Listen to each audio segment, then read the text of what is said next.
So today I'd like to share a technique with you from my book, Letters from the Yoga Masters. And it's on page 147. And it's Viparita Karani Mudra. This is the first of a series of 21 exercises for Pratyahara, Dharana, and Dhyana.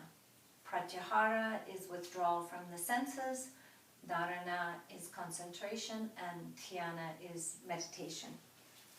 There's a couple of aspects that you need to know first before we go into the mudra.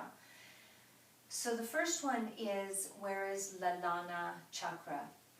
And Lalana chakra, if we think of Ajna chakra and Sahasrara, the Soma chakra is right in between, and so kind of above the ear.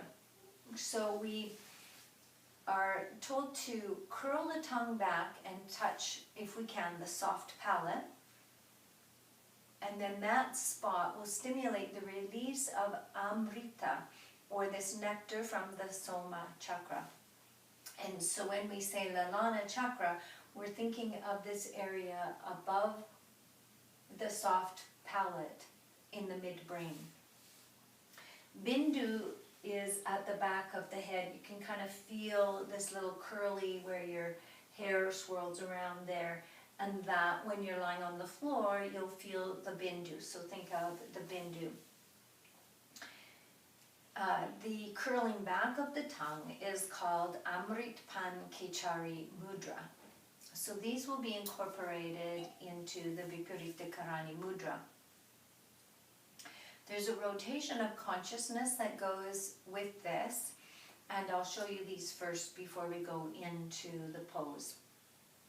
So as we inhale, we imagine a warm nectar moving up the Sushumna, and it comes from Manipura chakra to Anahata chakra to Vishuddhi chakra to Lalana, where we're stimulating that soft palate. Then it cools at Lalana, and we exhale to Ajna, Bindu, and out the Sahasrara. So in English, using English terms, we're inhaling a warm nectar from the solar plexus to the heart, to the throat, to that soft palate area above it. And it cools there, and we exhale from the third eye to the back of the head and out the crown of the head. So I'll guide you through this process. We repeat it several times. If you would prefer to do this in the Setu Bandhasana or bridge pose, that's a wonderful option. So I'll show it in both ways for you. So we'll get ourselves ready. And I have a little blanket here for my shoulders to lay on. And then align my feet hip-width apart and pressing into the feet, rolling up the spine into Setu Bandhasana. If you haven't warmed up yet this morning, you might want to roll up and down a few times. Notice my head is on the floor, but the blanket is underneath my shoulders and my back. So once you're ready to come up into the pose, then curling your tongue back, if you can. If you can't, don't worry about it. And then you'll begin with your breathing process. Breathing in from a warm nectar up the Sushumna, from Manipura to Anahata to Vishuddhi to Lalana at the soft palate. Exhaling a cool nectar from Ajna, Bindu at the back of the head, and out the crown. Again, inhaling warm nectar up the Sushumna from the solar plexus to the heart, to the throat, cooling at Lalana. Then exhaling the cool nectar from the Ajna to the back of the head, Bindu, and out the crown of the head. Lift up on your toes and roll down the spine and relax. And we'll go through this again now that you've experienced it. So pressing into your feet, rolling up. If you wish to interlock your fingers underneath you for extra support, be sure not to let the knees splay out, but keep the feet firmly planted on the floor with the adductors engaged. Breathing in a nice warm nectar from Manipura to Anahata to Vishuddhi to Lalana. Cooling at Lalana, exhaling from Ajna, Bindu, Sahasrara. Remembering your Amrit Pankechari Mudra, if you can curl the tongue back, and it might be easier to do that from this position first. Curl the tongue back and then roll up. Again, breathing in, solar plexus, heart, throat to third eye, cooling the nectar, to Lalana, cooling the nectar there. Then exhaling the cool nectar from Ajna, Bindu, out Sahasrara. And again, inhaling warm nectar, Manipura, Anahata, Vishuddhi to Lalana, cool it there. Exhale from Ajna, Bindu, out Sahasrara. Come up on your toes and roll back down. Now for the Viparita Karani Mudra, it's like a shoulder stand, but a half shoulder stand. So the body is angled and it's not so intense on the neck. We do the same rotation of consciousness in that pose. So I'll lie down again and go into the pose and then take you through that rotation of consciousness.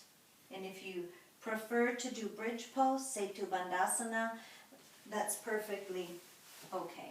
So I'll just tuck in here.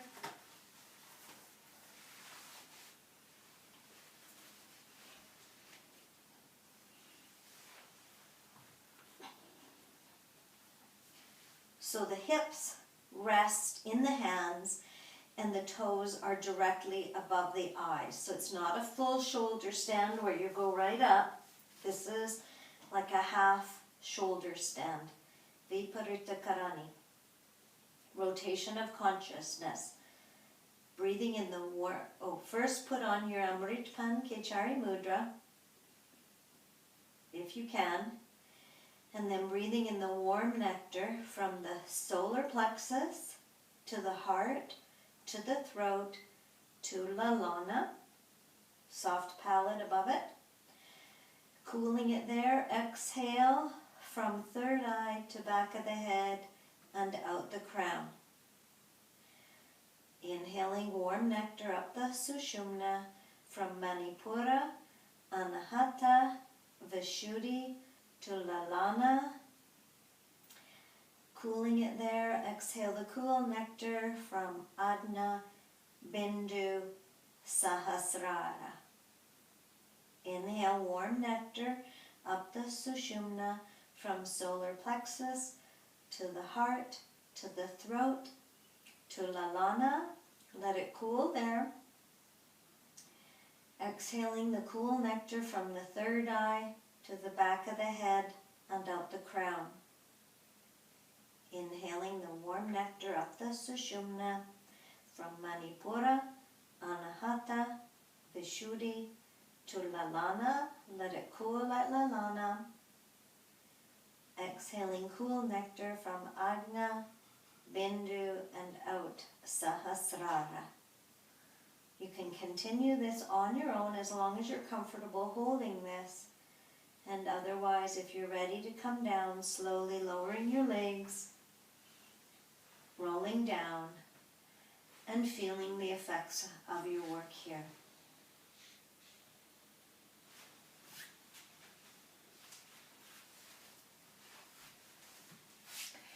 Now the inversion is important in yoga because above the palate is considered the moon, the ta of Hatha Yoga, and the solar plexus area here is considered the sun, the ha of Hatha Yoga, and it's bringing harmony and balance to between the ha and the ta, the sun and the moon, or all of the opposites in this manifested universe.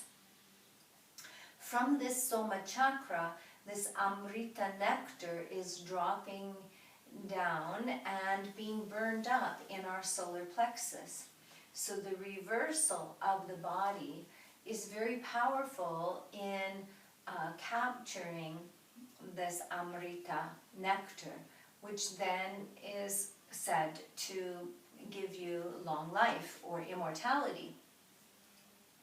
And this nectar, Namadeva Acharya said, if you capture even a little and direct it into the nadis, it will burn your karma.